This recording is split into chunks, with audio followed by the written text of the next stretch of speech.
Welcome back to the Line Podcast. My name is Aaron Alexander. This is a place that we bring together the world's leading experts in all things health and wellness to help you optimize your mind, body, and movement. Today's conversation is with a absolute legend in the world of not just knocking people's heads off in the UFC, but also as a humanitarian. Justin Wren is one of the kindest, sweetest, most dangerous men that I know, and I'm greatly appreciative to be able to bring him here today in this conversation. This was a super, super intimate conversation. We get into not just his successes. In fact, we kind of grazed over a lot of his successes and focused more on his experience with bullying, being bullied particularly. And a primary chunk of the conversation was actually about ending one's life and his experience with that. So for that reason, I think this is one of the most important conversations that we've ever had here on the Line Podcast, and highly recommend. Share it with some friends. There might be some people out there. In fact, absolutely, statistically, there are many people that could use some helping words from a guy like Justin. And he is a real, true, genuine hero in the world. He's responsible for the Fight for the Forgotten Foundation, which helps pygmies in the Congo, and they also support other humanitarian efforts. He is a UFC fighter. He's a Bellator fighter. He's a published author. He's amazing. So I'm really stoked to get to share this conversation with you guys. If you are interested and share it with your friends, please do. You can tag Justin Wren on the Instagram, tag me at Line Podcast. If you'd like to do a good deed for the day, feel free to leave us a review on iTunes, on Spotify, wherever it is that you digest and masticate your audio information. Por favor, shoot us over a sweet review. I really greatly appreciate them, and it helps the algorithmic gods know that people are tuning in this podcast, and it helps with sharing it. All right, let's hit it with my guy, Justin motherflippin' Wren. Pow.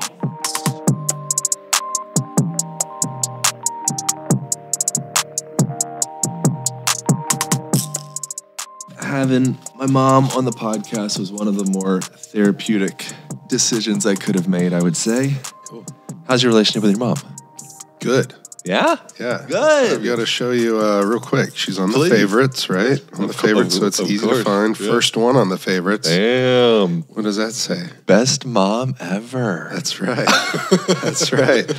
I am a mama's boy, but also she's just the best in a way of like in relationships. She won't take my side. She calls it like it is, and she'll call me out. She's super positive, but she's an incredibly hard worker. She's like a great businesswoman in her own right, entrepreneur, owns a lot of different properties. But growing up, she went through some really, really traumatic stuff. And she overcame that in many ways. She became one of the strongest people in her family. I'd say like a pillar in the family. Where, let's see, she became a 2-time state champion in tennis, but she was also a 2-time national champion in barrel racing for horses. She still plays tennis now. This sounds crazy, but she's overcame MS twice. She's been diagnosed with multiple sclerosis. As a child, I saw her declining. Then all of a sudden, her 2 lesions on her spinal cord disappeared. And then when I was living in the Congo with the pygmy people, I called her on a satellite phone. And she told me the news that she was re-diagnosed with multiple sclerosis. She was being really heat sensitive, couldn't play tennis anymore. And again, her MS disappeared. Even though she was showing all the symptoms, it's on actual MRI scans. Anyway, she's back to playing tennis. She was just down here at Horseshoe Bay not too long ago, right outside of Austin where we are now. Yeah. And she was dominating the tournament, and she won a Fort Worth tennis championship too, playing against girls that are in their 30s. And my mom's only 54, but she's active, she's healthy, she's positive. I was a wrestler and state champion, national champion, lived at the Olympic Training Center. I remember my thumb would dislocate, and I did that 13 different times. And my dad was saying one time, we need to take him to the ER. She's like, he's got another match, just tape it up, you know? So she was always great, but she's a competitor. She's a competitor. She's very driven. And so I think I picked up a lot of those attributes. I wonder with you, you completely told me this story of the origination of you training to become a killer. Yeah.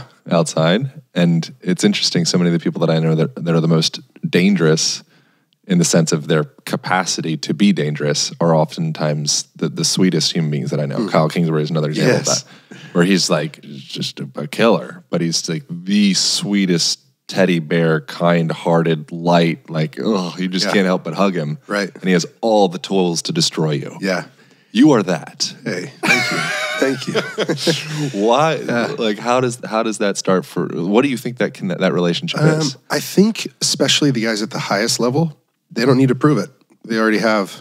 So what I mean by that is once you know that you can do what you can do, a lot of ego falls off. You know, you don't need to engage with people that want to size you up or things like that. But I think for me, in most fighters, even in 3.4 million or 3.9 million, something like that, martial artists as kids right now in the United States, that's how many people, well, pre-COVID, were competing in martial arts.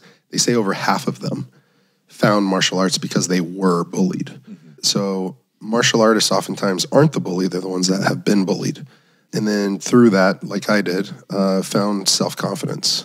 Took a while, but you know, your coaches believe in you, and it's truly an art form. It's art and movement, and just like yoga or the acro yoga that you were doing with me before this started.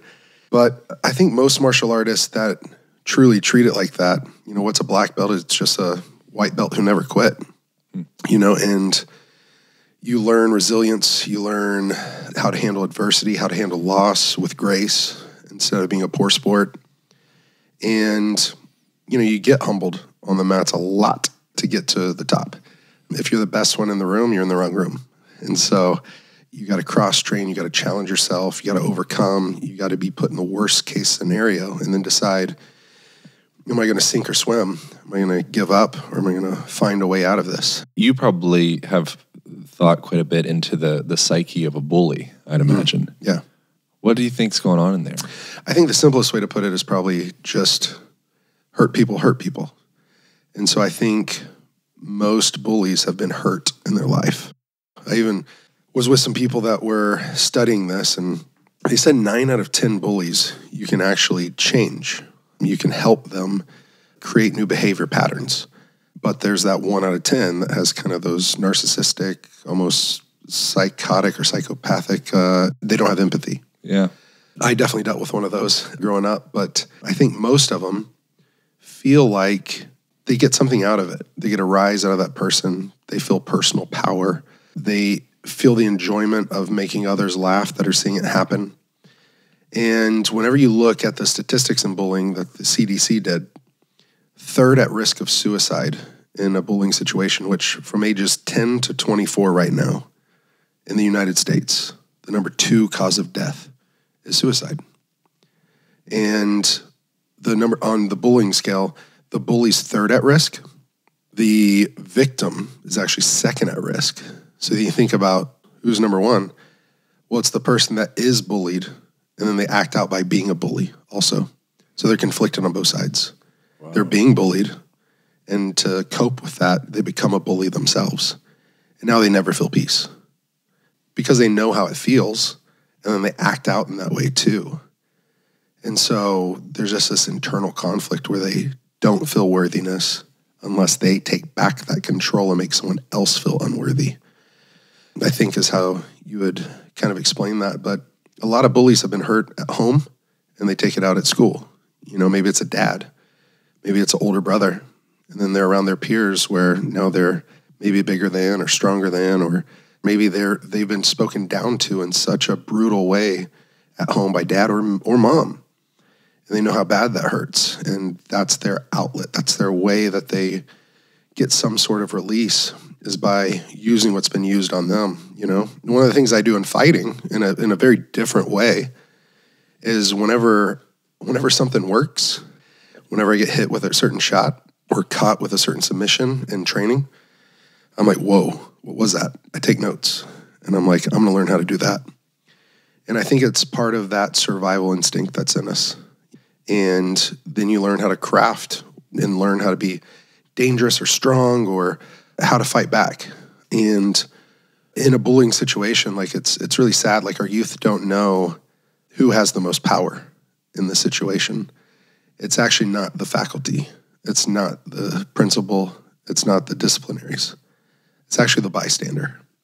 The bystander has the most power in a bullying situation because 9 times out of 10, or I think 87% of the time, a bystander goes from being a silent supporter, because they'll think they're an innocent bystander, right? But really, they're a silent supporter. If you see it, hear it, you didn't choose it. It chose you, but now you're presented with an opportunity, or at least a choice. The choice is to do nothing, or the opportunity is to do something. And if you just stand up and say one thing, speak up and say, hey, that's not kind. Whether it's in school or in the corporate workplace or out and about, you're at a restaurant and you see a guy talking down to his waitress or talking down to the guy behind the cash register. People are people. And just because they're wearing a name badge and they're serving you, it doesn't mean you get to talk to them however you want.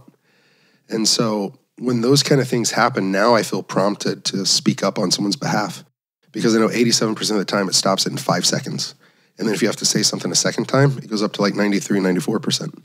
The thing that I'm interested in particularly is the sensation that you felt during that kind of like peak bullying experience. Ooh, I felt, and for 20 years, I was stuck in a thought loop when things didn't go my way, or I felt like I made a mistake, or when I was battling addiction. I think one of the reasons I became an addict, one, there's an addict brain. I mean, that's proven by science that you have too few dopamine receptors, and whenever you have that substance, now all of a sudden it can be like, well, where's this been my whole life? But the best way to explain it, I think, through science, in this TED Talk I watch and other things, is like your brain now prioritizes it for survival. Like as a hunter-gatherer mind, this drug, this substance now says this is the most important thing for me to survive. But it all stems from a way to cope most times. Cope with childhood trauma, PTSD, some sort of wounding.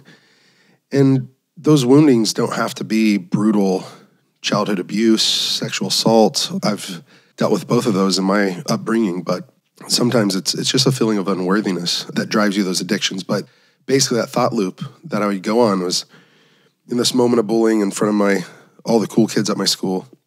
I dressed up for a costume party. No one else did. When I got there, I was greeted by my peers and the girl I had a big crush on, biggest crush since elementary, middle, and high school, like all throughout my, academic career.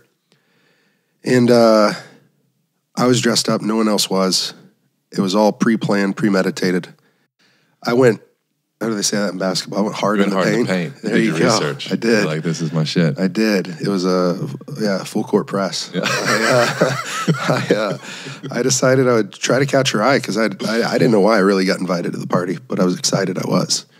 And I was given an invitation that said, come to her party, and it was decorated. And anyways, her dad had worked at Dr. Pepper. It's actually a big thing in Texas culture. You're going to have to get used to that. I know. I got to learn about it. I used to love Dr. Pepper. Mr. Pibb was my shit, too. Oh, okay. Yeah, I got down both. That doesn't work in Texas here. No. We use Mr. Pibb for carp fishing. We put Mr. Pibb on, or Big Red on. Anyways. But her dad worked at Dr. Pepper. It was a costume contest. Winner was going to get a prize. It was going to be a Dr. Pepper gumball machine with Dr. Pepper flavored gumballs. I thought that was awesome. And, rumors at school, because I never been to her house, was that her house was decorated with like the old vintage signs of like Dr. Pepper, and they had a Dr. Pepper machine in their house, a Dublin Dr. Pepper, which is a town in Texas, Dublin, Texas. We've got Paris. We've got every big city in the world. We've got a Texas that, London, Texas, all those different things. But anyways, this was from Dublin, Texas, and real cane sugar, imperial cane sugar. Anyways, I don't need to get all in the details, but she loved Transformers. Everyone was talking, especially my notorious middle school bully, was talking about what we're going to wear. People were going to go as Avengers or Batman, Superman, different things like that. Well, I decided I was going to go as her favorite Transformer. She loved Transformers, and her favorite was Optimus Prime. But since it was Dr. Pepper themed, and they had that all in their house, me and my mom, best mom ever, she really tried to help me go all out. So I saved up my allowance. I bought 24 packs, 12 packs. I bought everything I could find. And the reason I got this inspiration was it was around Super Bowl time, and they put up those, I don't know what you call them, those action figures of, there's a football player that was made of the Dr. Pepper like cardboard. I don't know if you've ever seen those at a grocery store, but they'll like make figures and they'll be standing. And sometimes they got guitars and cowboy hats. Yeah. But this one was a football player, and it just dawned on me like, oh, I could go as that. You know, a Dr. Pepper transformer. I'm going to go as Dr. Optimus Pepper. And my mom thought it was a great idea. We live in the country, so you just got some duct tape. You can fix anything with duct tape. You can make anything with duct tape. And so...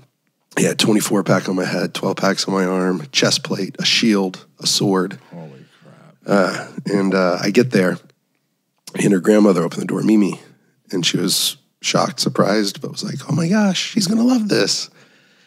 And so I go to the backyard, but before I do, I push the button, get the Dr. Pepper out, and walk to the backyard. Door opens. I'm blasted with a couple flashes of light. My eyes adjust while I hear the sound of laughter. And yeah, Jennifer says, I can't believe you thought you were good enough to come to my party. And Tyler said, you're worthless. And Justin, who was my bully from 3rd to 8th grade, and I'd done something also brutal before this, he said, you should just kill yourself. And so at 13, you know, it's hard now, right? Like you're susceptible to believe the things people say about you more than you believe the things that you know about you. So at 13, you know, already being bullied, sitting at the lunch table by myself most times or oftentimes, getting pelted in the back of the head with chocolate milk spitwads, food, or fist as kids walked by. I already felt worthless, but I just hadn't verbalized it yet. And in that moment, I felt like I wasn't good enough to be in their presence, or really anyone's. I felt worthless, and I thought, yeah, I should just kill myself. Ran away from the party, ended up at a Dairy Queen, and lots of parents were out looking for me afterwards. And after my mom came to pick me up and I wasn't there, all the kids didn't tell everyone I ran away. They just waited until my mom came back for me. I was behind a dumpster at Dairy Queen with my arms around my knees, just crying, weeping, and taking off the cardboard and throwing it in the trash. And I remember my knees were sticky, and I don't like sticky hands. I don't like sticky arms. I don't know why, but that's like one thing that annoys me. And I don't have many pet peeves, but just like sticky hands, I gotta wash them. And so dirty hands I don't really care about. Like dirt, like I love dirt in my hands, but like sticky some reason. Yeah. Anyways, I was just sticky all over from the residue of the duct tape on my shirt, my jeans, my arms. And did you not like sticky before, or is now sticky a thing since that incident? I think it started then, maybe. Oh, yeah, I really do. Wow, I never made that connection. Fascinating. Yeah, I think that's why. That would be sensible. Yeah. Wow. You might have some work to do with stickiness. Yeah, get comfortable being sticky. Get comfortable being sticky, man. Yeah, well, that's jiu-jitsu. Yeah. Jiu-jitsu, be uncomfortable. Become comfortable being uncomfortable. Yeah. Just embrace it, or the cold, right? Yeah. And or the sauna. But yeah, wow, I got some work to do. And help me, man. Thank you. Yeah, man, thank you. You're helping me. And brother, it was crazy. They came out, wanted to throw away the trash at closing time, and they saw me there, or heard me, because they were crying, and invited me in. Oh, honey, come inside. Where's your mom? And told them a little bit of what happened, but it was a shame. My parents didn't know how bad I was being bullied until then. They knew it had happened. I told them one other instance.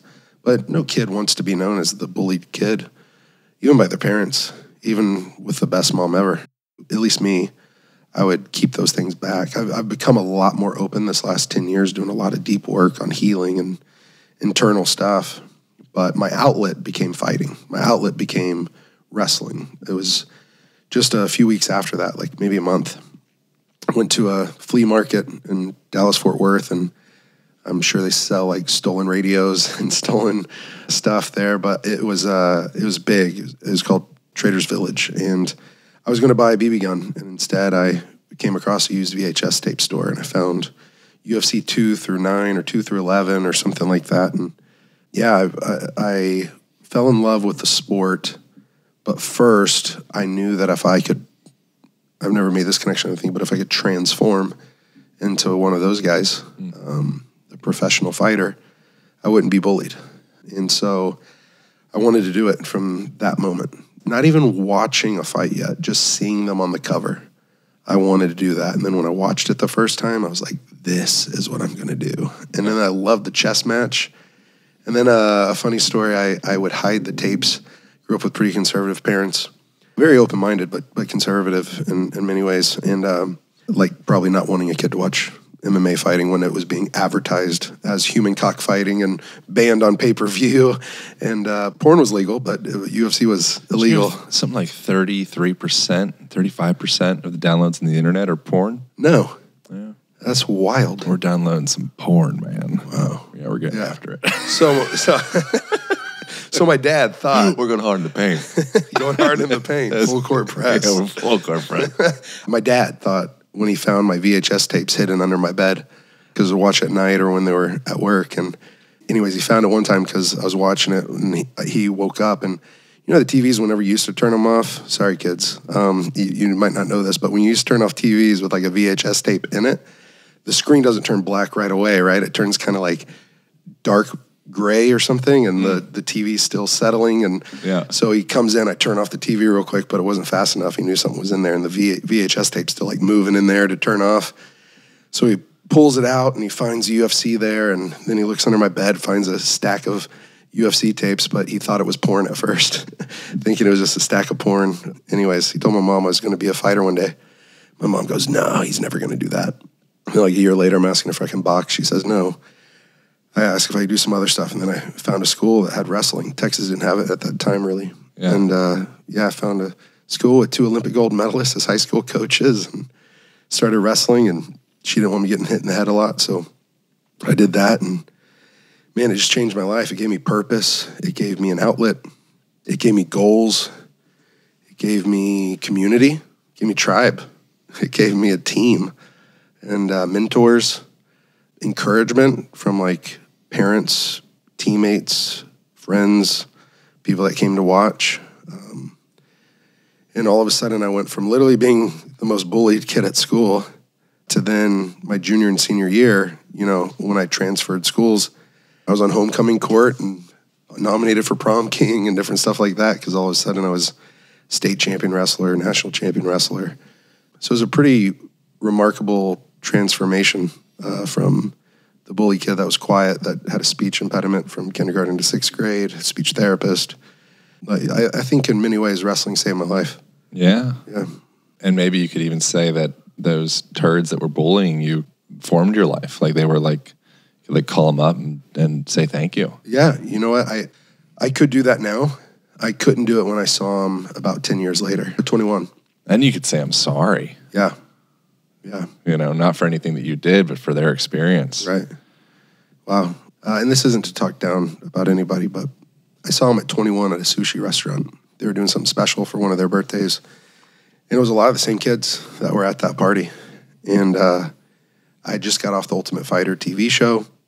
And I go there with my girlfriend, and we're just going to get some sushi real quick. And it's like a table, like 8 of them. There's probably like 20, 30 kids I don't know how many at the party, but anyways, the main ones were there. And they pulled me over to the table, and I didn't want to go, but she came. And like, you know, if we knew you were going to be who you were going to be, you were going to be a professional fighter, we would have never done that to you. You know, if we knew you could kick our ass, we wouldn't have bullied you like that. And I'm just like, wow. They've really evolved. Yeah, right? That's what I was thinking. deep thoughts. I literally went to the bathroom. I go, excuse me, I go to the bathroom. And she goes, I'll go with you. And so my girlfriend came, and I go, we're getting out of here. I can't handle it. At that time, I hadn't told even her that story. It was like a deep wound of mine. And she's like, why? Those are some of the friends you went to school with, all this stuff. I go, they're not my friends. If you knew how they treated me, you would say something to them. I want to do something to them at that time, you know. But yeah, now I'm in a much better place. What's your relationship to that boy that was bullied now? Mine with myself at that age? Yeah, Justin, yeah. Oh, man. I've been doing it recently. But, yeah, I tell myself that, you know, and I know this sounds cliche or goofy or, I'm about to get a little fruity here on the Live Podcast, there we guys. go. Get ready. Yeah. Hey, well, you're a handsome man. It's pulling it out of me. I'm handsome, and Justin can kill all of you, so that's how we can go fruity. Yeah. Anyways, I tell myself sometimes in the mirror, my partner now like says, you need to tell yourself that you love yourself. And that's been the hardest thing I've ever done in my life is come to self-love. I even got pretty gifted through a nonprofit and through compassion for others. Yeah, that thing I could thank them for is like, thank you for putting something in me that rose up, that would rise up and say, this isn't okay to happen to others. Yeah, man. I still have a hard time defending myself, but I defend others quickly because I know what it feels like. But I try to tell myself looking in the mirror, like, you know what, I love you. And she's like, no, say your name. And so I'm like, I love you, Justin.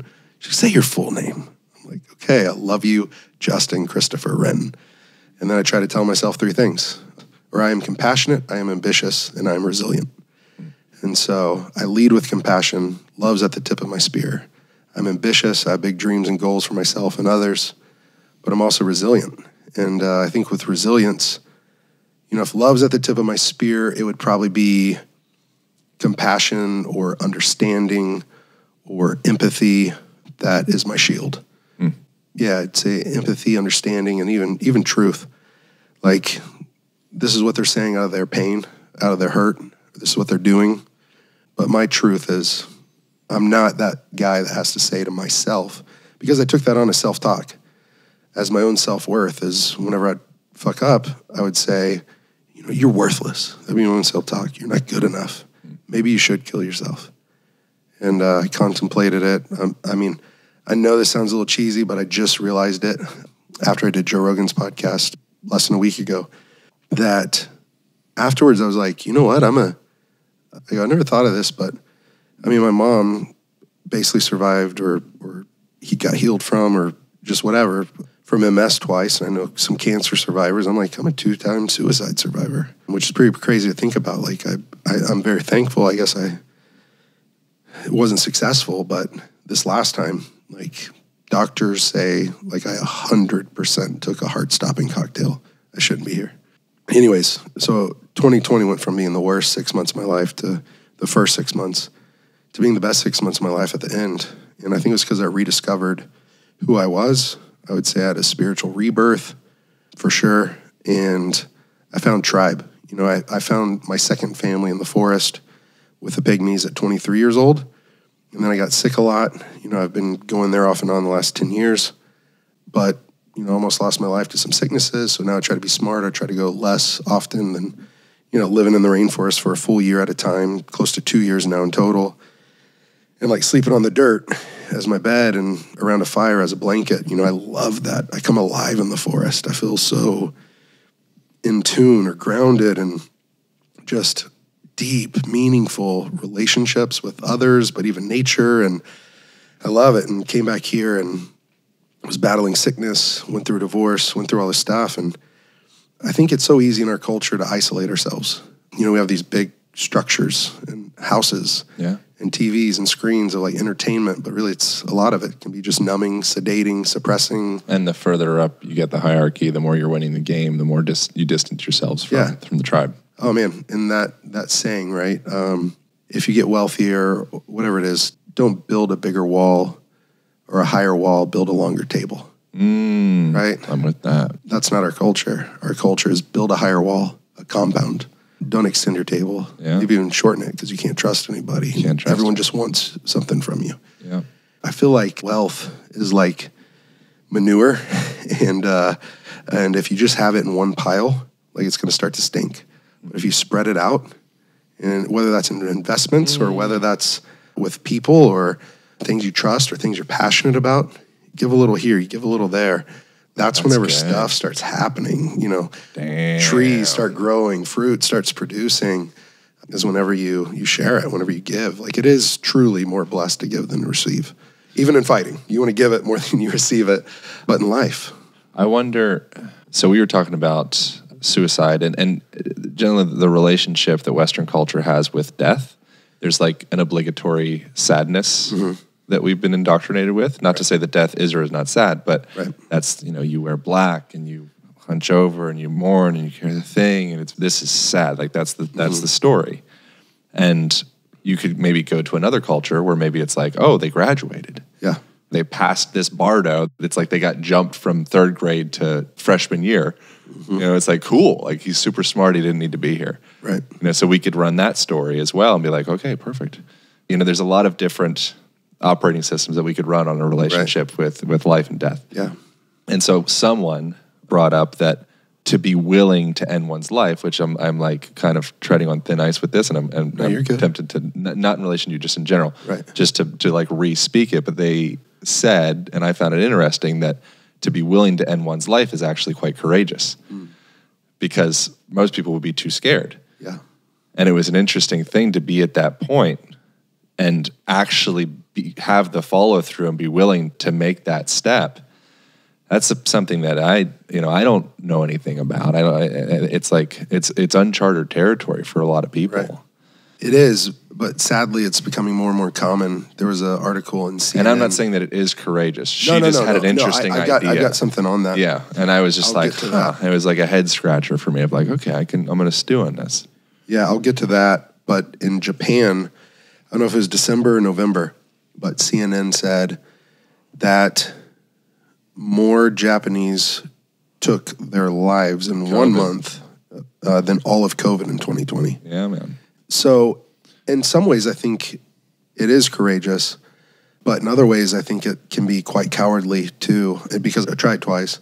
But like with my friend Brian and my friend Marquise, I shared the eulogy at my friend Brian Sykes' funeral, and I would never call that man a coward. He was one of the best men I've ever known. You know, he left behind 4 boys and a mom, Gina, and even during COVID, and COVID cautious people will definitely dislike me saying this, but people were so moved by who he was because he was a coach of coaches. He was the guy that took the Little League Pee Wee team always to the Super Bowl, and he was the best coach that there's ever been in Pee Wee football. But he was also a football player at Iowa State University. He had concussions in middle school, concussions in high school, concussions in college. He started fighting. He was my training partner. I was his coach in his MMA fights. He got knocked out too many times. Great grappler. But he had CTE, and his death certificate says he died due to complications of CTE. And now, even in his death, because he wasn't himself, he was forgetting stuff. He would have fits of anger that wasn't him. He was a teddy bear. He was the guy that going to, the ski hill in Copper, Colorado, or Summit County, he would stop or he'd recognize someone's need, a homeless person's need. He would stop at McDonald's. He'd get them food because he didn't give them money. He'd give them food. And his kids or people would be like, you know what? We got to get there, Dad. What are you doing? Why are we stopping? We already ate breakfast. And, he'd stop by and give the homeless person food. And that person would light up like, oh my gosh, I was so hungry.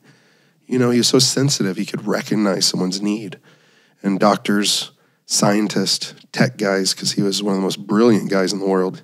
He was my first sponsor because if he saw something that wasn't right or that he could make better, he would do it. He did it with his own shampoo. He did it with his own soap. He did it with his own, it was called Cardio Force. It's still online. And we're trying to see if we could start that back up and do it well. When all the grapplers would use Inno Explode, I don't know if you remember that, sure, where of course. It would just pump your muscles up. Well, grapplers can't use that because if you start trying to choke someone, your forearms fill up and your grip disappears and you can't grapple for more than a few minutes. So we developed a better product. He was very in line with like kind of the On It style or just the wellness movement that's happening now, but he was ahead of his time. Anyways, we're trying to see if I can help bring that back and it be a support for the family and even give to CTE, like a CTE charity or something. Even in his death, he's helping people because his brain, he decided to donate to this place in Boston that's the best CTE research center in the world. So in many ways, he was courageous in an act of that. But I guess I would say it for myself. And, we went to Brendan Schaub's comedy show last night with Aubrey Marcus and my friend Brigham. And I told you guys right before I came that I found out that my friend took his life. And I got to leave for his funeral and be there for his family. His parents were like my second parents for the last 8 or 9 years. They've been my rock. They're the rock of my foundation, my nonprofit. They run it for me. I'm the founder and president, but they're the operations manager and the executive director. And suicide's really hard for people to understand. For me, I'm never going to make that decision. I've decided now. I'm here to stay. But because when I woke up on April 6, 2020, it was like I had this sense of knowing in my spirit that you're not done yet. But for Marquise, he was waiting for a fourth kidney transplant. He was suffering. So I guess for me, how I try to explain it is when I saw the Twin Towers get hit in the 9th grade, I remember someone jumped out of the building and they were above where the plane made impact, right? And so the jet fuel's in there, the fire's in there, the smoke is smoldering up to them and they're suffocating. They probably maybe ran by the elevator, knew they couldn't use that. Maybe they looked for the staircase and they opened it up and it's all smoke and fire. And then they find a window. And it's not a good option, but it, at that moment, probably seemed like the better option.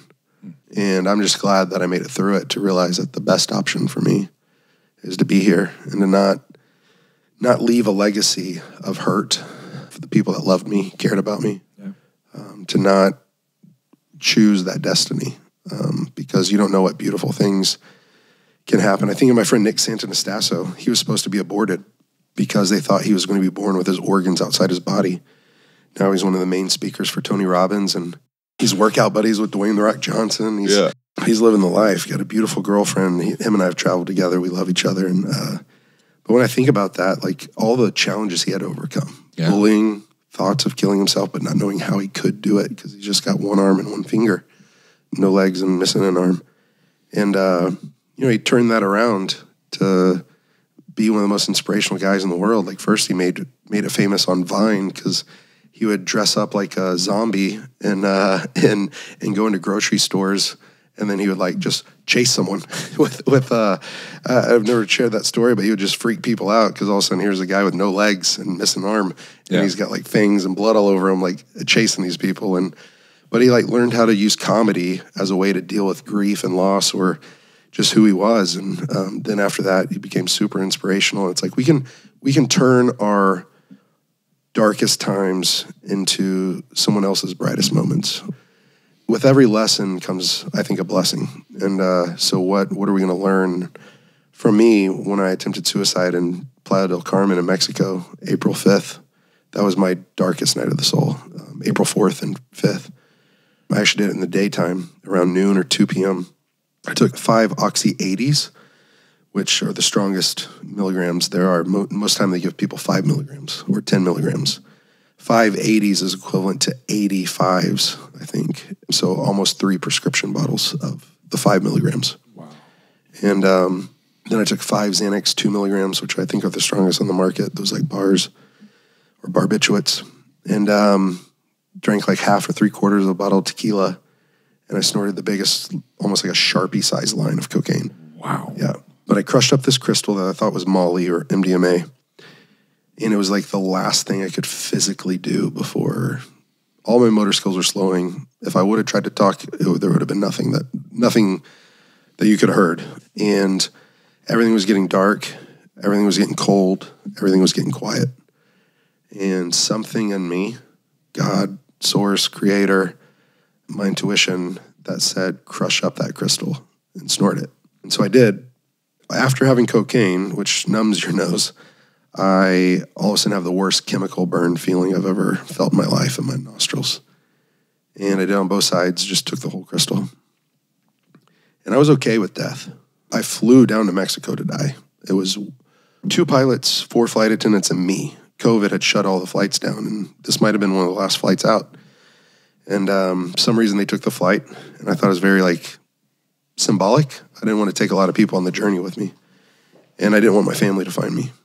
So anyways, I crushed up that crystal, and the last thing I remember is falling back, and my legs were on the side of the bed to where my feet were almost on the ground, and my back laid back, and I was in my clothes, and I just passed out. There was like this hum. I can't really explain it, but this like just buzz that was in my ears, and I knew I was dying. I knew I was dead or gonna die. Then I woke up the next morning at 6 a.m. So this is like noon or 2 p.m. And I wake up the next morning to this gasp, like, and I instantly thought like, fuck, I'm alive. Shit, I'm still here. because it wasn't like a half-ass attempt. This was like for real. And I get up and my heart's beating like crazy. Feels like it's going to beat out of my chest. I have a headache. But something in me just said, get in the water. I was on the beach. And so, I mean, you could throw a rock and hit the ocean water and toss a rock. You know, it was so close. And put my feet right in the sand and took off my shirt and just walked right into the water. And I was sitting there and the sun hadn't risen yet. And I'm letting the water come over me. I feel so much shame. Such an incredible amount of shame. And it's like every wave that came over me was shame. More shame, more shame, more shame. But then as I thought, you know, I'm thankful for this beating, crazy, fast beating heart in my chest. One of the things the pygmies would pray, they've experienced a lot of loss, but they would thank God every day that they're alive. You know, thank you that I get to live today. Because many won't wake up. And, or we've lost many people. So in that moment, like I'd said that prayer maybe before, and I wasn't much of a praying guy, but I was like, wow, thank you for this beating heart in my chest. And I just remember breathing. And I said, thank you for the breath that's in my lungs. And in that moment, it felt like it switched from like this shamefulness washing over me to like it was like gratefulness that just whoosh came right over me, and like shamefulness kind of left. You know how like waves come over you and then they kind of go back out and come back over you? It was almost like more gratefulness was coming over me and a little bit more shame was leaving. And I just had my eyes closed and I felt this whisper in my spirit or soul that said, open your eyes. So I did. And right when I did, bro, right on the horizon, the sun appeared. Like it just popped up over the horizon and the sun started to rise. And that's when I felt, you're not done yet. This isn't your destiny. This isn't your legacy. And I watched Creator or whatever you want to believe, like paint the most epic, beautiful, incredible, majestic sunrise I've ever seen in my life. It was a work of art. It was a masterpiece. And I remember crying. Literally just sitting there crying in the water, watching this every color. I'm partially colorblind, but I saw more colors than I've ever seen in my life. And I was like, wow, this happens every day, twice a day. Like, I've never stopped to appreciate it like this. I mean, I've taken pictures and stuff and thought, oh, that's dope. But like to really think like, wow, I am so grateful for that. I remember thinking everything I could think of to be grateful for. I'm thankful for the warmth that comes from that. I'm thankful for these cool, healing waters. I'm thankful for those clouds. You know, none of them are the same. And I'm thankful for these colors. And I'm thankful for that bird flying by. And I'm thankful for, you know, having the privileged life that I've had because I live in the West. I live in America. And if you live in America, you're pretty damn rich most of the time. Even our people in Austin that are living in the homeless, you know, community under the bridges, like they have clean water to drink. Yeah. They probably got a coat and stuff like that. The pygmy people that I lived with, I never met one that owned a blanket. The fire is their blanket, for real. And they only eat what they get for the day, you know, whether it's hunting, gathering, or being enslaved. And I've been to funerals of kids under the age of 5 of them. I helped dig their graves. And it's just like, I don't know how I saw that, experienced that, saw 73 water wells be drilled, over 60,000 people get clean water, 1,651 people transition out of actual slavery and into freedom, 3,000 acres of land given back. And then I was just thinking, I'm like, how was I so selfish? Or how was I so confused? Or how was I so dark that I literally stopped counting my blessings? That I literally somehow became ungrateful, that I literally somehow thought the best solution or answer was to take my own life whenever the poorest people in the world that I know, and anthropologists call the most oppressed people, like they have some of the happiest times. Wealth is only one bank account. You know, there's all these other accounts too, friendships, health, movement, nutrition, food. Like we can be rich in so many different ways. It doesn't just have to be finances. And oftentimes they have more wealth than we do here because they have each other and they have deep relationships. with each other, with nature, with God, with everyone around them. They support each other. They don't turn their backs on them. They don't neglect them. They don't reject them. They truly are like with each other.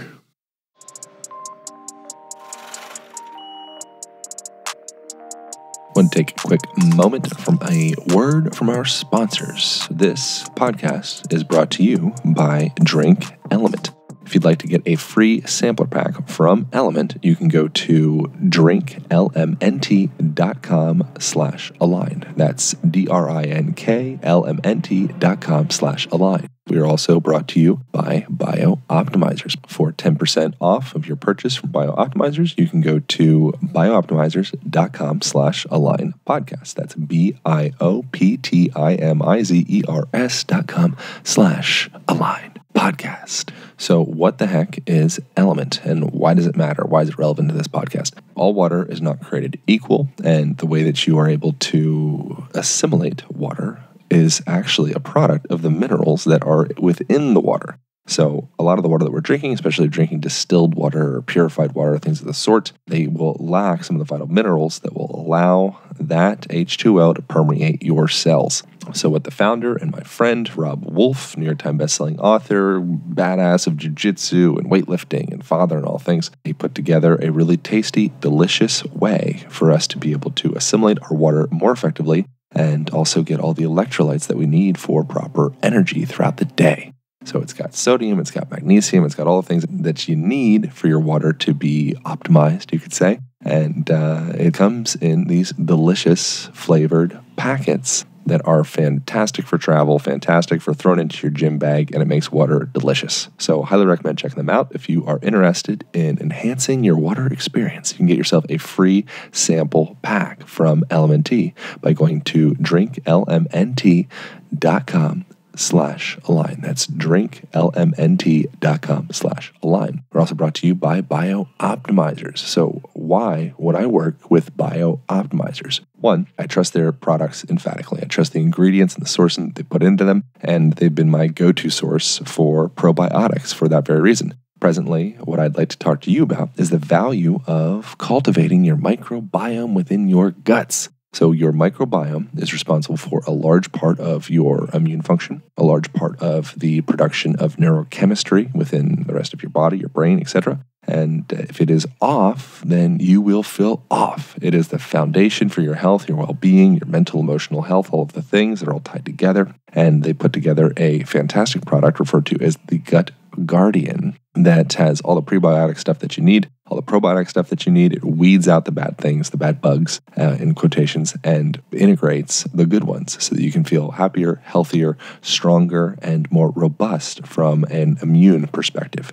If you're interested in boosting up your immune system, jump over to biooptimizers.com/align. That's BIOPTIMIZERS.com/align for 10% off of your purchase. All right, back to the show.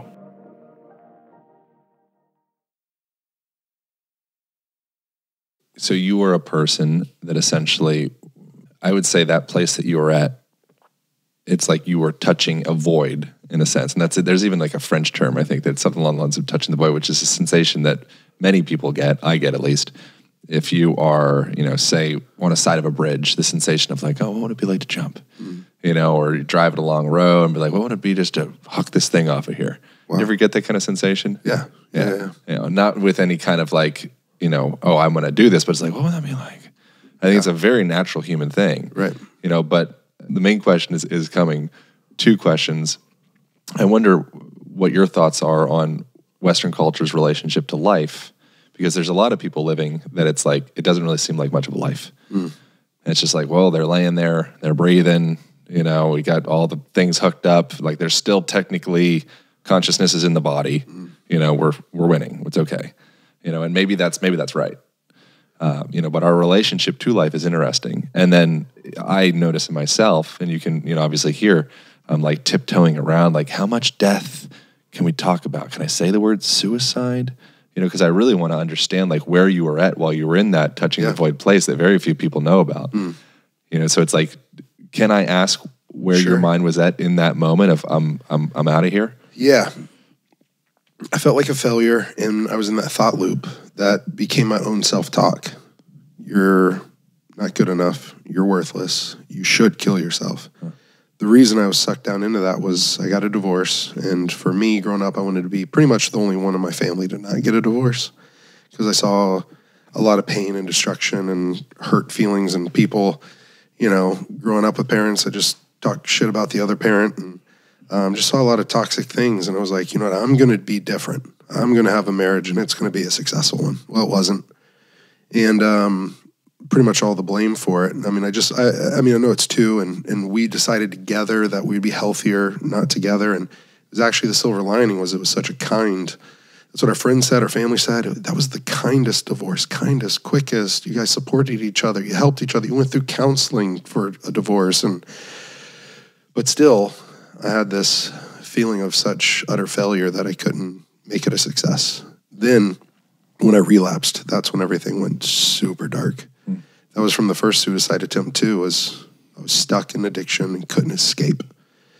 And almost that near-life or near-death experience kind of shook me up in a way. And the right people were in my life at the right time that got me help. And at 33, so that was at 23, the first attempt, and the second attempt.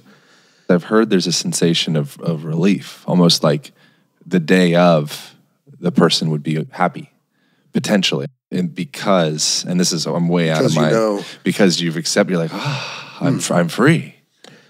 That wasn't my case, my scenario. I felt that the day I had the shame, but then it became gratitude the day after. Yeah. The day before was the darkest mental place I'd ever been. There was no sensation of relief, I'm about to let go, or feeling empowered.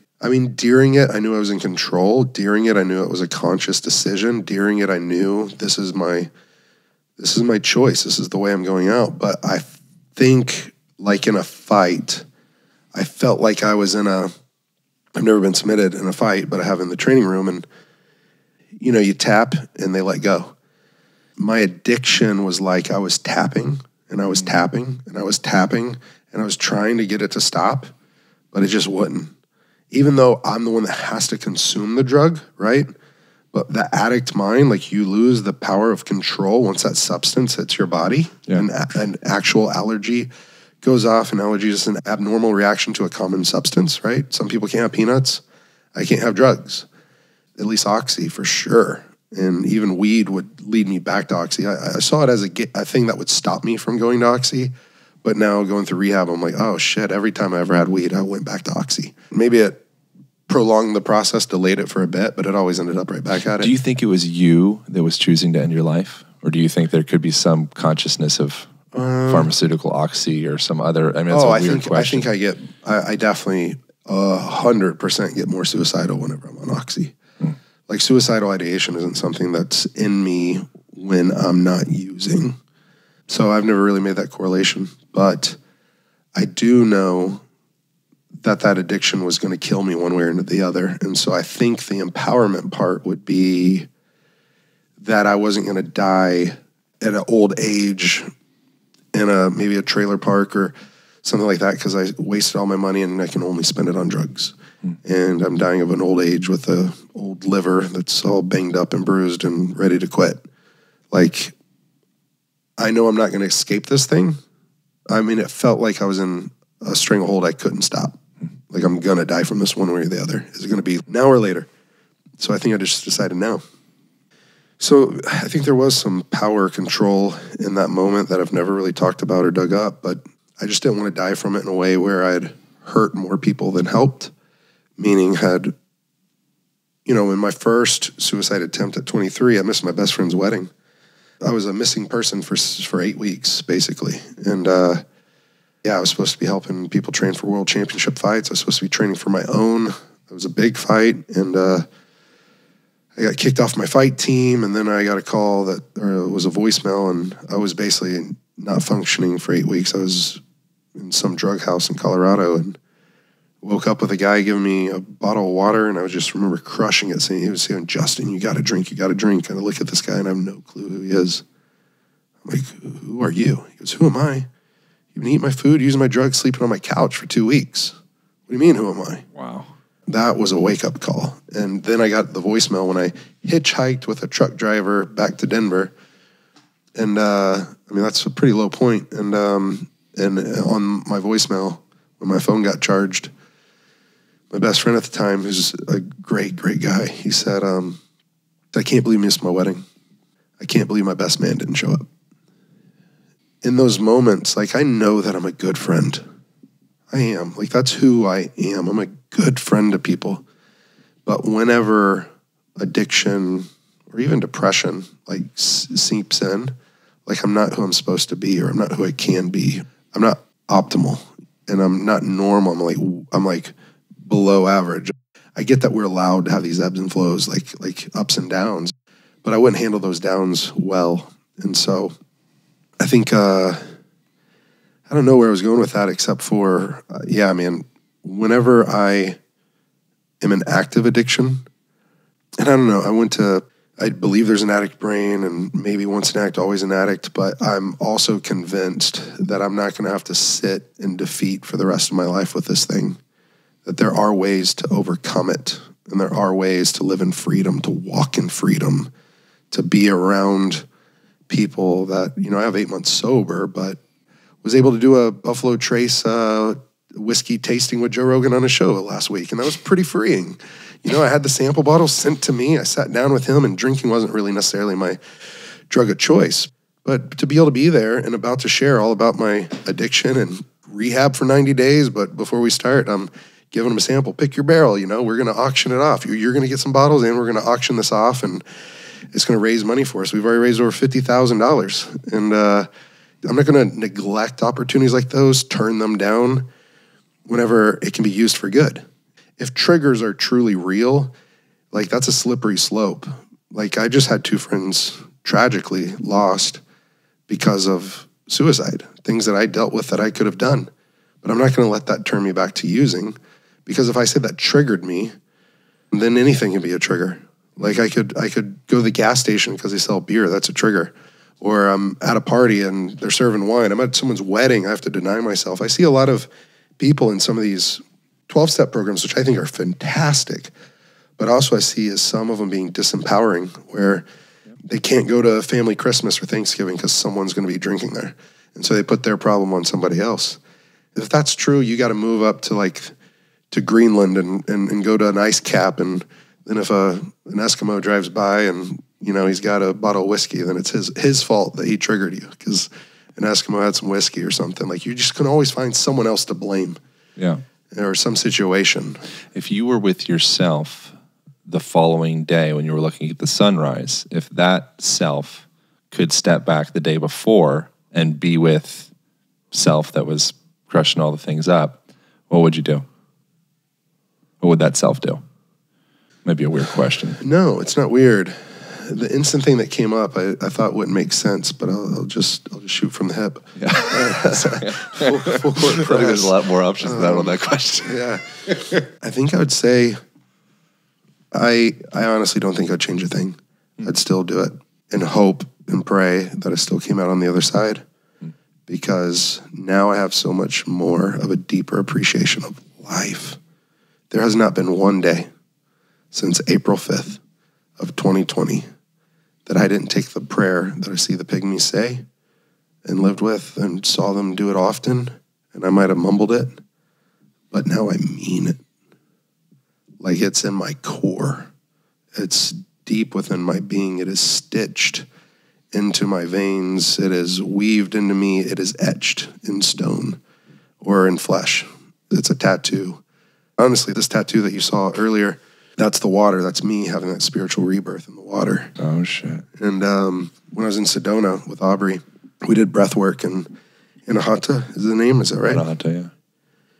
We drew these oracle card things, and I've never seen those before. Oracle cards, tarot cards, I've never seen them. And I joined Fit for Service and didn't really know the super amazing tribe that I was stepping into. And, I draw a card, and they said set an intention and write a word down. Well, I wrote down love. Write down something you want to feel, or intention. And I said loved with a D on it. I want to feel loved. Yeah, I've written that one. Yeah.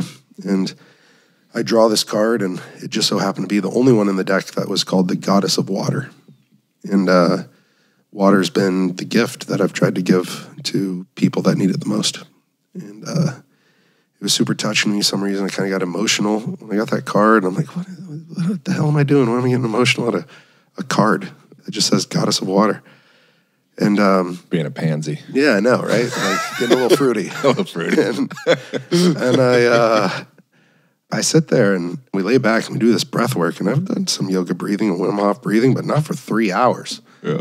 I mean, they start with a 30-minute kind of intro and a 30-minute kind of whatever integration. So I guess there's only 2 hours of breathing. But 2 hours of breathing is a lot of breathing, even though we do it all the time. But it was intentional. It was incredible. It was the sun, beautiful on Bear Mountain there, on the back of Aubrey's land. And Aubrey came down and he put his hand on my chest and he said, "What is this armor over your heart? Can you let it drop? Can you let yourself be fully seen and known?" Mm-hmm. I was like, wow. I feel like I'm pretty open and transparent, at least now, lately. But in that moment, I was like, wow. And just kind of visualizing my heart and seeing armor drop into the dirt when he said that, I was like, oof. Okay, I'll go with that. We start breathing for like 30 minutes more or something like that. Music's going and it's guided. And all of a sudden I start having a vision. And at the Olympic Training Center, we'd go through visualization drills. And we'd see the match in our mind 100 times before we go out and do it. Oftentimes it's best case scenario. Sometimes it's worst case scenario. But this wasn't anything I tried to conjure up. I had experimented with psychedelics before. This was not like that. This was so vivid, so real, so apparent. It was like a movie in my mind. Mm. And I saw the ocean forming. I saw these storm clouds and the ocean was there. And I saw a heart, an anatomically correct human heart of flesh in the top of the water. It's these dark storm clouds and dark water, and the heart starts to sink. And it starts to sink in the ocean, and I instantly just know, like, that's where I was on April 5th. Like, that sinking heart, that darkened, desperate, dying, drowning heart. And it's sinking to the ocean floor. And right before it hit, it's kind of crazy. One of the facilitators come by, and they spritz this water on me. When they spritz that water in the vision, the heart's almost about to hit the ocean floor. And all of a sudden at the top of the ocean, it's top of the water, it's like this golden, gorgeous swirl of like this water that's like diving. It's like on a mission. And it's coming right down towards my heart. And right before it hits the ocean floor, this thing swoops it up, swirls around it, and starts to swim back up to the surface of the water. It breaks the water. It's about 2 or 3 feet above the water, and this golden, gorgeous, healing water is circling and swirling around my heart. And all of a sudden it switches and it turns into this flame. And I know it's this healing water, and then it's this flame of love. And then it turns into this white orb, just this gorgeous, white, bright light. And then it switches again, and it turns into this almost like goldsmithing or jewelry making gold, of like liquid gold over this heart. And it starts to solidify. And I raise my hands, and I don't know why I did that, but I raised my hands up on my back, and one of the facilitators comes and they grab my wrist and they pull my wrist above my head, kind of like you were doing when you were working on me. And when they bring that back, it feels like something was placed, like an actual medicine ball was placed in my hands. Like this ball of energy or this ball of weight that was placed in my hands. I thought they did, but my eyes are closed, and I pull my hands back up. Because of the weight, I pull my hands back up above my head. Well, I'm there, and I try to push with my right hand to the left, and my left hand goes out to the left. Like something's actually there. And I push with my left hand to the right, and my right hand goes out to the right. I'm like, what is this? One of the other facilitators, maybe the same person, sees me looking weird and pushing my hands around, and they come and they grab the tops of my hands, and they put my hands over each other. And it was like these facilitators like knew what was happening, because it was so in line with my vision that this heart is starting to solidify into gold. And or they take my hands and they start putting it down right on top of my heart. And when that happened, man, it felt like warm honey, this love, this sticky, this stickiness was in my chest and my heart. And it wasn't a bad sticky. Yeah. It was healing. It was soothing. And I just knew in that moment I started to cry, like tears just kind of fell down the side of my face, and still on my back, still trying to breathe. Oh, and I even forgot that as that heart was sinking, I literally felt like a tightening in my chest, like almost like a compression, like if you're diving. And then whenever it started swimming back up, it like lifted. I mean, it was just so crazy that this just happened in my psyche or in my mind or in my soul. And man, whenever that happened, I was just like, I remember I went up to talk to Aubrey and Vylana afterwards, and I told them about the suicide attempt, told them about the vision, told them about the rebirth that I had in the waters down there. That day, I decided to get this tattoo on the side of my leg. And that represents that April 6th moment. And I mean, I was like tearing up with Aubrey telling him. He just gave me the biggest hug. And I was like, man, I'm here to stay. I'm here to stay. And like, I got to love myself. I've been good at loving people. Sure. I've been terrible at loving myself. And, yeah, you seem like you really crushed the loving people game. Hey, thanks. I want to. No, I appreciate that. Like, it's hard to accept that sometimes, but I've started realizing, like, I've always loved people better than I love myself. Why do you think that is? Why would it be easy to love people, though? You're very effective with loving people. Yeah. I don't think I was until after I broke free of the addiction. I think I was good at cutting up and joking and making people laugh sometimes. Yeah. Because that was my way to try to make friends. So I went from being laughed at to then 9th and 10th grade. I went to a school. They transferred me after 8th grade, after that bullying moment, to a new school. And I tried to become the class clown. Well, that backfired. I actually got bullied some more there too. But I stood up to the bullies, and they were bullying a kid with special needs, and ended up hitting the guy and breaking his sternum. And I think that's really the first time I ever really hit somebody. But I think it was all that rage, all that built up, pent up anger, and I guess I was destined to be a pro fighter. Yeah. I remember I wanted to hit him in the face, but I didn't want the teachers to see. Stuff like that. They're bullying a kid right by the urinal. He was like literally crouched down. They're slapping him in the back, backhanding him in the forehead, saying, "You're so stupid. You're so stupid." I just raged. I threw a big punch, thought I was going to hit him in the face, but aimed at the chest, and an ambulance came for him and police came for me. And so I think once I found fighting and wrestling, I started encouraging people. I think I'm a natural encourager. I'm definitely on that 5 love language thing. Like, first thing is words of affirmation. Second thing is physical touch. The Fit for Service tribe has nicknamed me the hug shaman. Kind of like a Kyle Kingsbury type. Like, you're very, come get a big hug. I get that from you. Yeah. You exude an immense amount of love and authenticity and kindness, and like, that's what I get from you. Thanks, bro. I heard this quote that actually kind of led me to the Congo, but it started at a children's hospital. I was kicked off my fight team because of my addiction, and they wanted me to go get help. Kind of neglected that, but I got my act together for a little bit, and I started working at a children's hospital, and that changed my perspective. Wheeling around kids, wheelchair because they have cancer. 5 years old, 10 years old. And then 9 months later, like, my fight team's coming back in, and they're taking a tour of the children's hospital, visiting the kids with their UFC belts, champions, And they're like, "Wow, Justin, we want you back on the team. Like, you've gotten your stuff back together, I knew I wasn't ready. But then I went to the Congo, then I ended up staying, then I kept going back, and it took me a while to come back to fighting.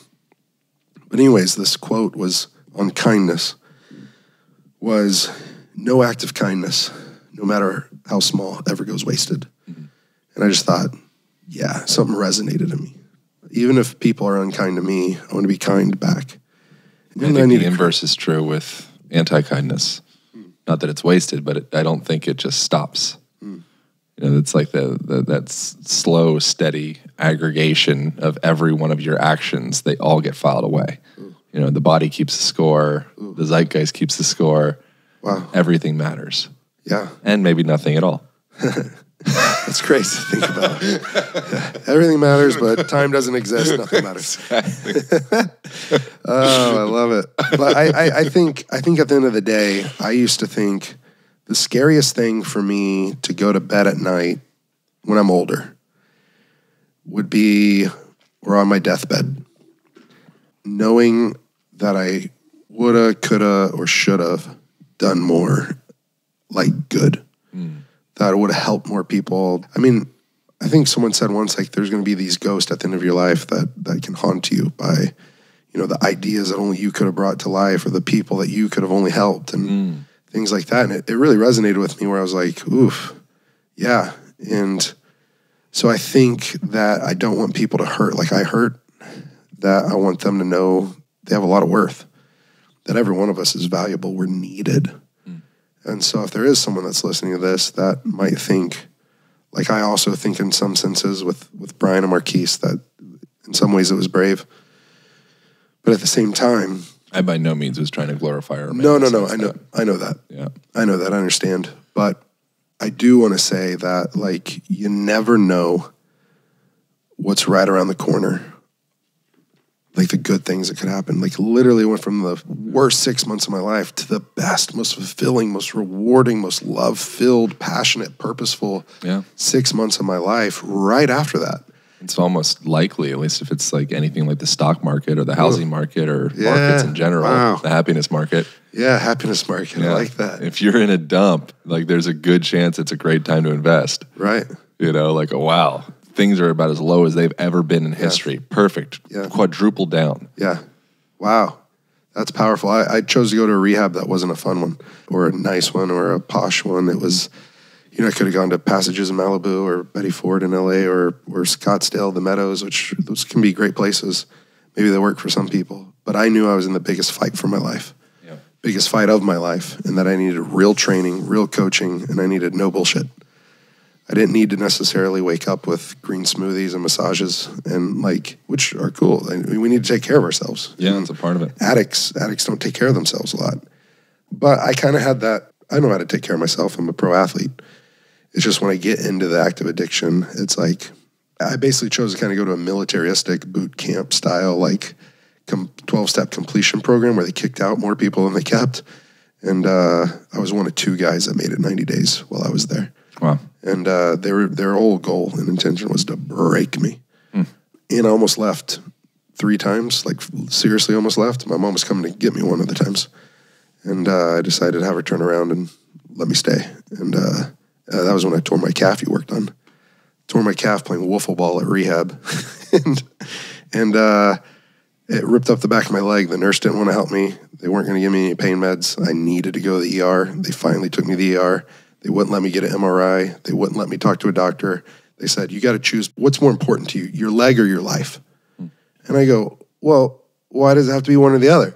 Like, can't I go get treatment on my leg, which is my livelihood since I'm a professional athlete, and then come back? Like, well, let me go for an hour to get an MRI and come back. And it took them 9 days to let me do that, 13 days to talk to a surgeon. And then they're like, well, you know, and anyways, I tried to rehab with nobody's help inside rehab for 90 days or about 80 days because I tore it about 10 days in. I'm going to bed with Tylenol and ibuprofen. I got to alternate Tylenol and ibuprofen at 3 inches torn off the tendon. That's all I got. That's it. If I wanted ice, I had to go up to the 2nd floor and make my own bag of ice on crutches. Damn. I had to carry my bag myself. I had to make my plate myself and carry it to the table. I was having to learn how to swing a crutch with one arm in my armpit, like pinching it with my armpit and swinging it out and carrying a cup and plate. Anyways, I don't mean to get sympathy, but they were so fucking hard on me, man. And in many ways, I resented them. But in other ways, I realized, like, if I can learn to get through this, there's a Swahili proverb. And the Swahili proverb says, if there is no enemy within, the opponent on the outside can do us no harm. And I remember the 3rd time I was about to leave because I was like, this is medically needing to be looked at, and like, it's my finances, it's my job, it's my, you know, and they're just like, hey, basically, if you want to be a pussy, which one of them guys did call me that, they would say, you fake as fuck motherfucker, you mask-wearing clown, you Dr. Jekyll, Mr. Hyde. There's so many of the guys. Yeah, bro, it was wild. But I decided to stay because I knew that right on the other side of it was going to be something good. I was actually going to be free. Actually going to be free. If there's no enemy within, the opponent on the outside can do us no harm. What do you think it is with, like, I've heard some people, if you're a person that's going through a lot of trials and tribulations, it's because God, universe, consciousness, whatever your belief system is, felt as though you were able to carry that weight. And it's like, I wonder why some people seem to, and this is another like big question that I don't expect any kind of, go anywhere you'd like.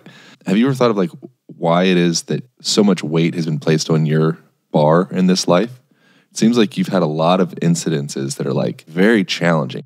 And we didn't get into, a fraction of the stories that I've heard. And you've also had a really illustrious, beautiful, amazing, gifted, blessed life. Yeah.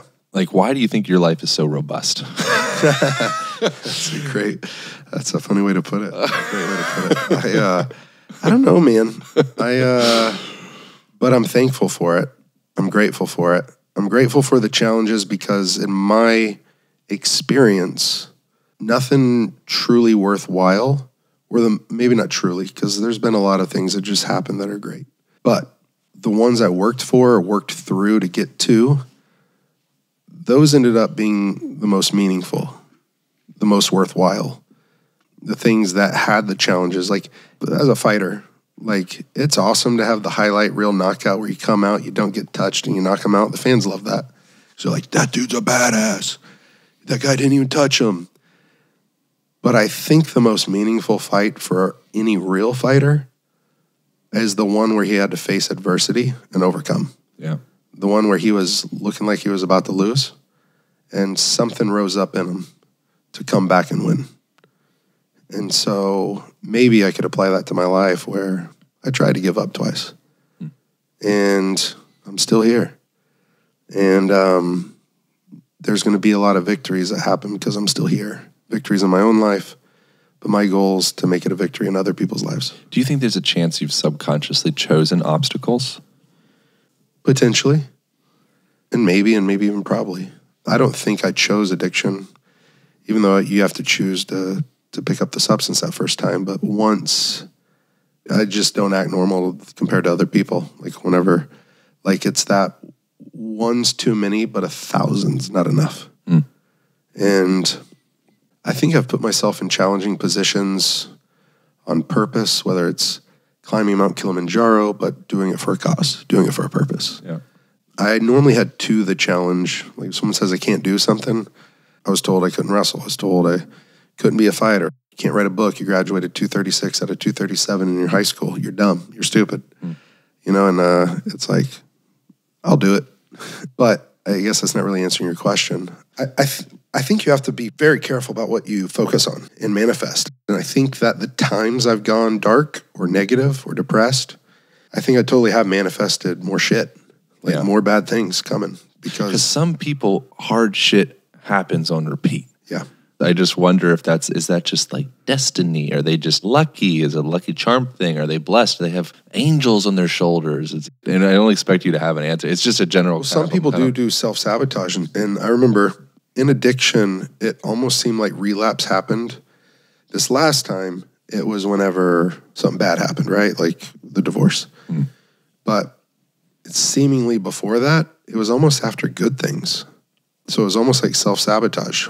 Or I would just let my guard down and think, like in the cycle of addiction, you start off with the first use, the allergy is set off to where then you go on your spree. And then after your spree, you're either broke as a joke, or you're about to lose everything, or you're out of the drugs, or you're cashed out. And then you emerge remorseful. You feel terrible. If you were hooked up to a lie detector, you would honestly make this firm resolution and you would pass. It goes from emerging remorseful to this firm resolution. I promise I'm never going to do this again. I promise to you, my wife. I promise to you, God. I promise to myself. I promise to my family. I'll never use again. They'll completely pass it. They will. They really mean it. But all of a sudden they get restless, irritable, and discontented. I had to figure out what discontented mean. And the analogy I kind of came up with, or we talked about at rehab, was like, discontent's you're thirsty. Discontented is there's not enough water in the fucking world to quench the thirst that I have. And so whenever you get in this mental obsession of, I can use this just once and I can stop. It can be one and done. I'm going to prove it to myself. I'm going to prove it to them that I can drink like a normal person. I can smoke pot like a normal person. I can take pills like a normal person. Or I need it now because I have an injury and a surgery and the doctor says I can have it. It's like you trick yourself and then you get back in that cycle again over and over and over. And it seemed like my big relapses besides this last one was oftentimes after like something good happened. Like I won a fight. Or fighters and wrestlers, we have this terminology of like having a reset. I just need to reset. I worked hard. It was a long camp. I just need to reset, 1 day, 2 days, and then right back on the horse, get back in the gym. But for me, I can never do it just 1 or 2 days. Because once that substance entered my body, it was like off to the races. Yeah. And so I think I would let my guard down. I would want to reset. I would trick myself. The addict's mind will trick itself into killing itself slowly or quickly. And so I think that was my biggest problem, letting my guard down, tricking myself into, I'll prove it to myself. Because with certain substances I could, or I'd just switch, right? You juggle. You're like, I can't drink anymore, I'll switch to pot. I can't go to pot, I'll switch to Xanax or Oxy. And you just bounce from one thing to another, and then you think, I nicked that one, so I can go to this one. Yeah. And it's like, oof, it's a dangerous game to play. Really appreciate you sharing all this, man. Yeah, thank you. Thank you for your authenticity and taking me into places that I haven't been to the mountains that you've been to the top of. So I appreciate getting to share the vantage point with you. Wow, it's an incredible way to put it. Thank you. That honors me, and I'm humbled and I appreciat it. It was a privilege. We didn't get to talk about any. We need to do it again if you're open. If you're open to it, round two, we'll be talking about ding ding ding, all of the pygmy business and all of the fighting and all of the. You've done goddamn Rogan's podcast more than probably anybody. Yeah, so there's like a whole other side that I'd really like to dig into. Cool, but there's just so much depth in that side that we went into. So I appreciate you being so open with sharing all of that. Absolutely, man. Thank you so much. I've heard from a lot of people that I love that they love you. And so I'm grateful for you. I'm grateful for your tribe that's here listening. Hope that they keep coming back, that if they like this episode, they share it or share any of the others and subscribe, all that different stuff, because you're a good dude. Never had anyone do acro yoga with me like that. Pick me up so easily. I'm normally picking up everyone else easily, and you just had me up in the air. That's a weird sensation, being a huge guy getting picked up, isn't it? Yeah, I'm used to doing it to everybody else. Absolutely. It's my forte. Yeah. I've never had someone pick me up as easily and as long as you did. I was in the air for at least 10 minutes. For people listening out there, if you see a huge person, they'd really like to be picked up. Even if they might not say it, it's a gratifying sensation to be a large person. Send them our way. They'll have a more pleasurable experience with you than me. Is there anything that you would leave people with if there was a person that was kind of feeling like they are in a really dark place and they do feel lonely and they feel disconnected and they feel apathetic and they feel like there's just like, what's the point of this game that we're in here? If they're in that place and it feels like, just what's the point? How do you communicate to a person like that? I wish I could have talked to Brian or Christmas Day or the 26th when he took his life, or Marquise 2 days ago, because he took his life yesterday. But I would tell him that there's purpose in your pain. There's purpose in your pain. You have a purpose. You might not see it yet, but it's there. And it might just be this little spark or this little ember. But if you fan that flame, just like with the pygmies, they'll take a leaf or a plate and they'll waft a single ember. And then all of a sudden it becomes this huge flame.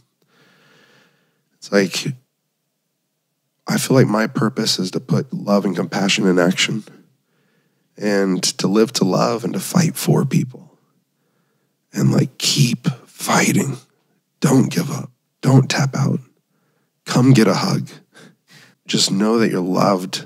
Even if you don't feel it for yourself, someone else has it for you. And you can borrow that for a little bit until it becomes your own, or just know when a kindness of a stranger happens, they might not know the battle that you're fighting.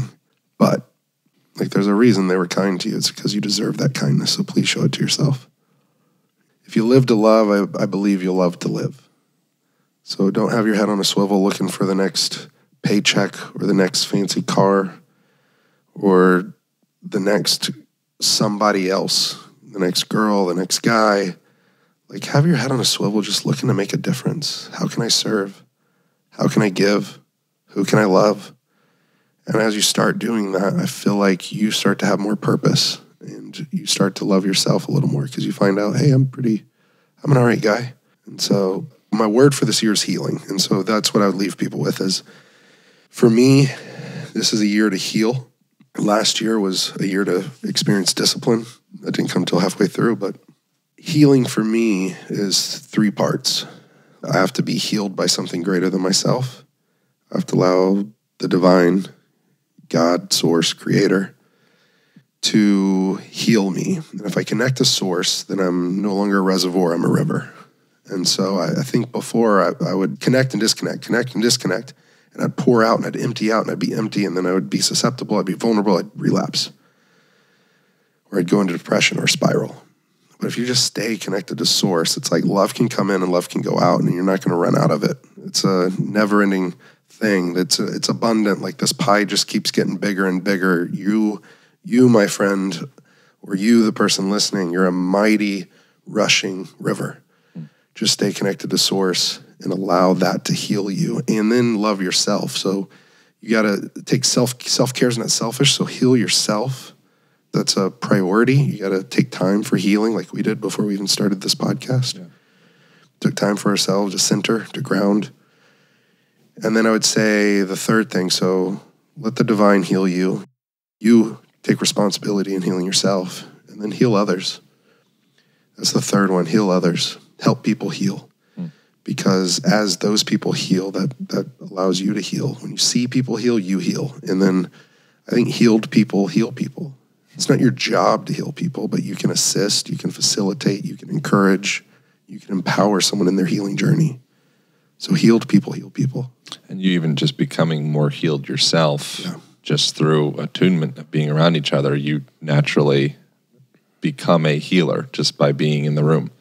Yeah. If you do your work, you come into a room and we're continually forming each other. You know, so I make a facial expression. You feel that inside. Mm-hmm. I make a postural pattern. I emote a certain way. I'm emoting into you. Yeah. And so it's always I don't think that you need to be so much, or I need to be so much in the doing of healing. You know, you can be in the being, and that's enough. Right.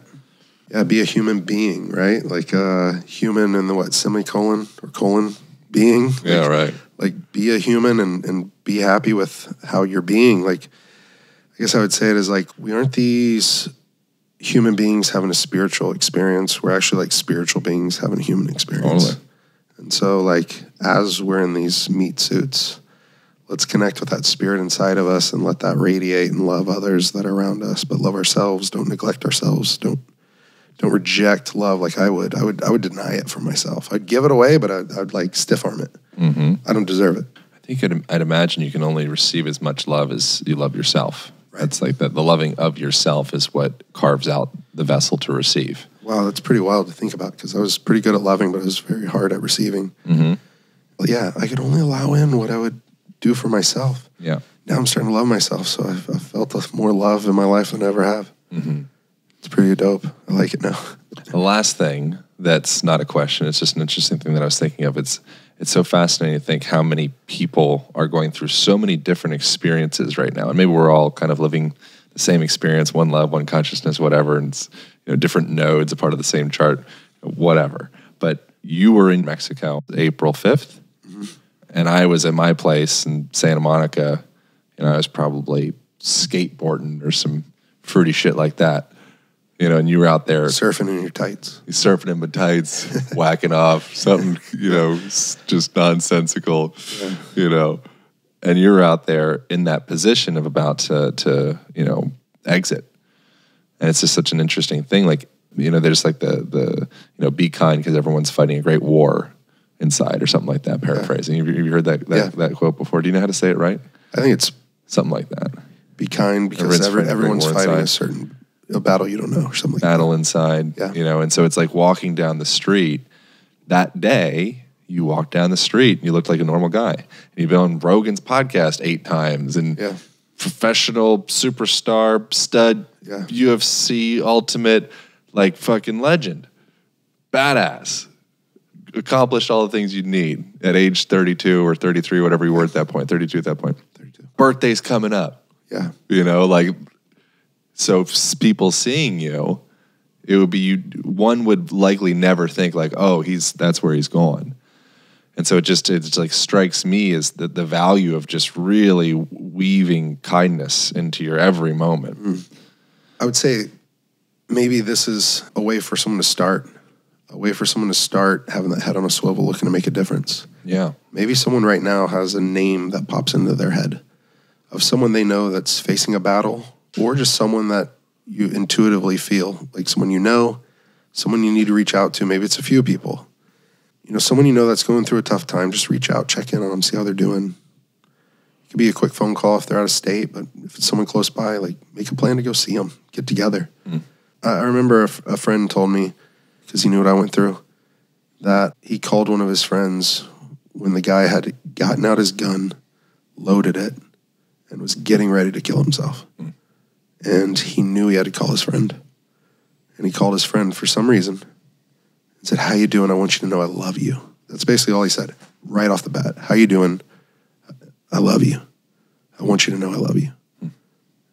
And the guy broke, started crying, said they had a gun in his hand, about to kill himself. Wow. You never know the impact you might have on somebody. And so yeah, and if you're in that place, reach out. There's suicide hotlines if you don't think you have anyone to call, but you do. Share with somebody. I remember I told my mom that I was thinking about hurting myself. And the look that it gave her, or that I did attempt suicide. I got a text from her today. Maybe we can end with that, but she had texted me because I let her know about my friend that took his life. And she goes, "That is so heartbreaking about Marquise. I cannot imagine what Jim and Susan are going through. I've not called them yet because I figured yesterday was crazy for them. And I'm at a meeting. Finish at 3, I'll call them this afternoon. I don't even know what to say other than I love them and I'm so sorry." And then she turns it to me. "Are you sure you are okay? I love you and I miss you. I don't understand suicide because I've never felt that way. I pray that you are good and that you will never be in a place to take your own life. I love you. I want you to know I love you so much. I miss you." She's going to come up to the funeral with me. But you know, like, she took a moment to acknowledge them and their pain, wanting to be there for them. But then she knows that me and my pain and what I've gone through and how I've attempted suicide twice, she wants to check in on me too. You know, how are you really doing? Yeah. And I was able to tell her, I was able to tell her, "I love you, ! I miss you. I will never be in that state of mind again. I have experienced," and then all caps, "I have experienced healing. I love you." And I said, I would just call them to say that you love them. Be sweet, be strong, be sensitive, be kind, be love. That's who my mom is, and that's who they need right now. I love you. I'm glad that you're here, man. Me too. I'm glad that you're here. All right, now that we're both crying like a bunch of pansy asses, I guess, what do we do from here? Wrap it up. Yeah, wrap it up. You hear that? Safe sex, boys and girls. Wrap it up. I love you too, man. I'm looking forward to the future, man, whatever that looks like. Yeah, I'm excited to hang out with you more. For sure, man. Where should people go? How can they support the Fight for the Forgotten? How do they support people that need water? How do they support you? Our hub is fightfortheforgotten.org. And then we have an Instagram, Fight for the Forgotten. We need to keep up with that more, but it's still there. And then my Instagram is just the Big Pygmy. We didn't get into that, but I used to be the Viking because of how I look. Yep. And I fight like a Viking, but the Pygmies named me Efeosa Mabutimang. And so Efeosa means the man who loves us. And I love that one. But Mabutimang, that means just simply the Big Pygmy. So that's great. Yeah, so if you do the big and then P, I should be the first thing that pops up. But it's PY. Like that. I covet your pygmy name. There you go. You got to work on that. The Bible says don't do that. Brother, I love you, man. I love you. All right. And if people went to the Fight for the Forgotten, what would they be supporting? They'd be supporting land, water, and food initiatives. We've gotten back over 3,000 acres of land for the Pygmies in their name. And in Uganda right now, we're building, so we drill wells, but we're starting our first home project where we're building 32 homes for 32 families that have never owned a home. They're evicted from the rainforest that they've always lived in.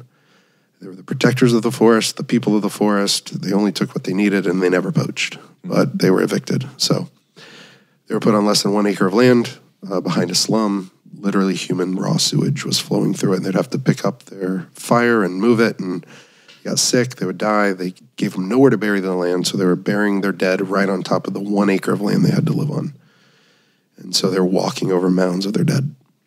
We just bought them 48 new acres of land because of Dustin Poirier.